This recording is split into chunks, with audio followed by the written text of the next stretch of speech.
Adenium लगाते समय हमें उसका गमला कैसा चूज़ करना चाहिए, बहुत महत्वपूर्ण प्रश्न है। आज इसी पर बात करेंगे। नमस्कार मित्रों, मैं ममता वाजपेयी भोपाल से मेरी हरी भरी छत पर आपका स्वागत है। लीजिए, मैं फिर हाजिर हूँ नए वीडियो और नई जानकारी के साथ। आप देख रहे हैं इंडियन टेरेस गार्डनिंग आर्ट। तो चलिए आज कुछ बात पॉट को लेकर कर लेते हैं। अडेनियम को कितने बड़े पॉट में लगाना चाहिए। मेरे ये पौधे अच्छे खासे हेल्दी बड़े बड़े पौधे हैं।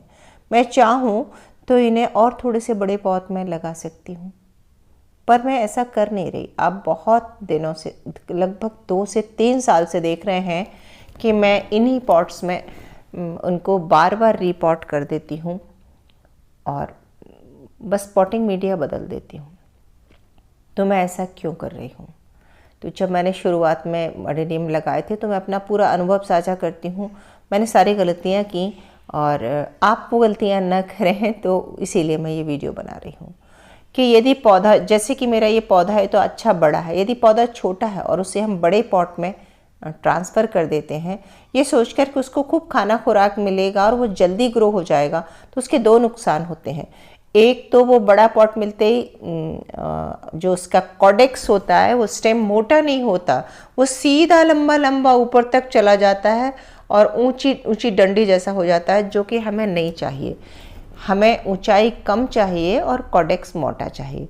तो उसके लिए हम ऊंचा गहरा गमला न लें, हम क्या चौड़ी ट्रे लें, जैसे कि ये मेरी ट्रे आपको दिख रही है।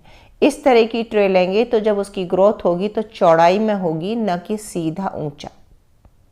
अगर सीधा ऊंचा पौधा चाहिए तो गहरे पॉट में लगाइए।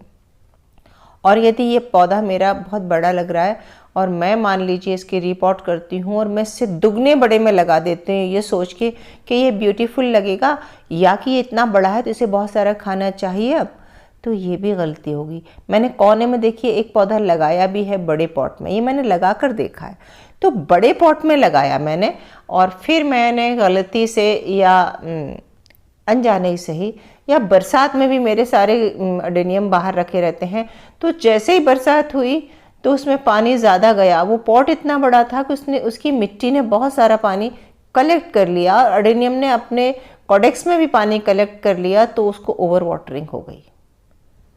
या कि मैंने मान लीजिए बड़ा पॉट में लगा दिया और मैं रोज़ पानी दे रही हूँ या मैं सूखने पर भी पानी दे रही हूँ, तो बड़े पॉट का पानी मिट्टी जल्दी नहीं सूखती और अक्सर ओवर वाटरिंग का खतरा रहता है। और अडेनियम को ओवर वाटरिंग कभी नहीं चाहिए। आपका 10 साल का भी पला पलाया अडेनियम पल झपकते मर जाएगा यदि ये गलती हो गई।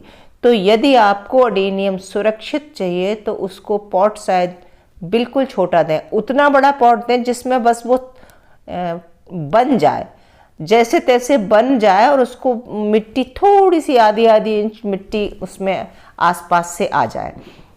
तो मैंने क्या किया है, सबसे पहले बहुत छोटे पॉट में साल भर रखा, 2 साल रखा, और जब भी पॉट चेंज किया पुराने पॉट से 1 इंच 1.5 इंच ज़्यादा, वो भी गहराई नहीं चौड़ाई में। मान लीजिए ये ट्रे मैं चेंज करूँगी अभी, तो मैं इससे थोड़ा सा ज़्यादा बड़ा ले लूँगी, उतना कि जब मैं पौधा रखूँ तो पौधा रखने के बाद बस ज़रा सी स्पेस बचे।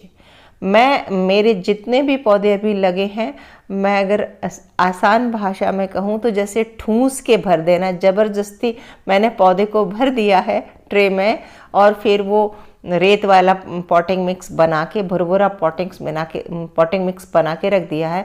उससे ये फ़ायदा हुआ है कि कभी भी कितनी ही बरसात में ये मेरे छत पर रखे हैं या कभी बाई को पानी डालने को बोला या गलती से मुझसे ही ओवर वाटरिंग हो भी गई तो इसमें फंगस अटैक नहीं होता।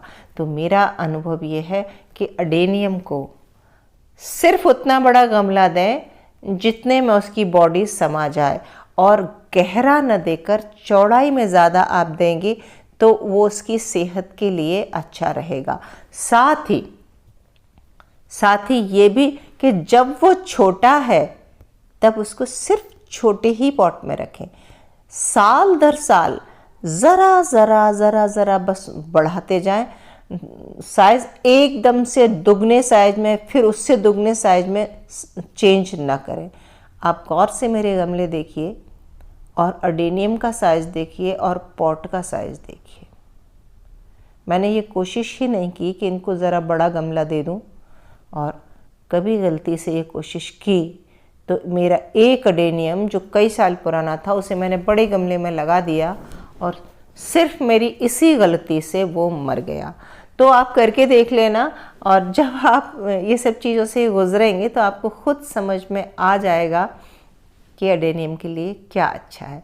किसी भी पौधे के लिए गमला या पॉट चूज़ करने से पहले आप उसके नेचर को जानें। जिस पौधे को पानी कम चाहिए उसको बड़ा पॉट न दें।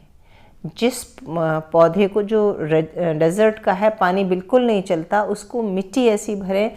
बड़ा पॉट अगर गलती से आपने पॉट साइज़ बढ़ा भी दी है तो जो पॉटिंग मिक्स है उसमें सैंड का और जो हम पेबल्स वगैरह डालते हैं उसका प्रतिशत ज़्यादा हो। मेरे अपने अनुभव के हिसाब से बस ज़रूरत जितना है, आप आंखों से देखिए मेरे पॉट ठुसे हुए बैठे हैं, इसमें एक रत्ती भी जगह एक्स्ट्रा नहीं है। तो जिस तरह हम अपनी हेल्थ हाइट के हिसाब से कपड़े पहनते हैं, फिट कपड़े पहनते हैं नाप के, यदि हमें ढीले ढाले कपड़े पहना दिए जाएं तो हम कैसे बेढंगे लगेंगे, ठीक वैसे ही इसको बड़ा सा पॉट नहीं चाहिए। और बात बेढंगे लगने की नहीं है, ये तो देखिए बहुत छोटे हैं और मैंने एक में ही बहुत सारे लगा रखे हैं। अब जब मैं इन्हें चेंज करूँगी और अलग अलग पॉट दूँगी तो बहुत छोटे पॉट में रखूँगी। मैं एकदम से बड़ा पॉट दे दूँगी अगर, तो ये बहुत लंबे लंबे ऊंचे चले जाएंगे। और ये तो जो आप देख रहे हैं कटिंग्स रखी हैं, तो कटिंग्स को आप कैसा भी पॉट दे सकते हैं, लेकिन कटिंग भी गल के मर जाएगी अगर एकदम से बड़ा पॉट दे देंगे। तो मेरे ख्याल से कि आपको ये समझ में आ गया होगा कि पॉट कैसे चूज़ करना है। आपके अडेनियम का आकार पॉट के साइज़ पर ही निर्भर करता है। आप जिस तरह का पॉट साइज चूज़ करेंगे, यानी कि चपटी ट्रे यूज़ करेंगे, तो अडेनियम ऊंचा न जाके और उसका तना मोटा हो जाएगा। और यदि आप गहरा गमला चूज़ करेंगे तो अडेनियम ऊंचा हो जाएगा और बहुत सारी लंबी लंबी पतली पतली ब्रांचेस आ जाएंगी उसमें, और फूल तो आपको तब भी मिलेंगे। तो आप खुद कीजिए, लगाइए पौधे और फिर अपने अनुभव साझा कीजिए। हम कर कर के ही सीखते हैं। कम से कम मैं तो बहुत सारे पौधे मेरे मरे भी हैं, गलतियां की हैं, और आप भी लगाइए और अपने अनुभव से सीखिए। अनुभव से बड़ी कोई चीज़ नहीं होती है। तो कैसा लगा वीडियो कमेंट करके ज़रूर बताएं। मिलते हैं अगले वीडियो में फिर किसी नए विषय के साथ। तब तक के लिए नमस्कार।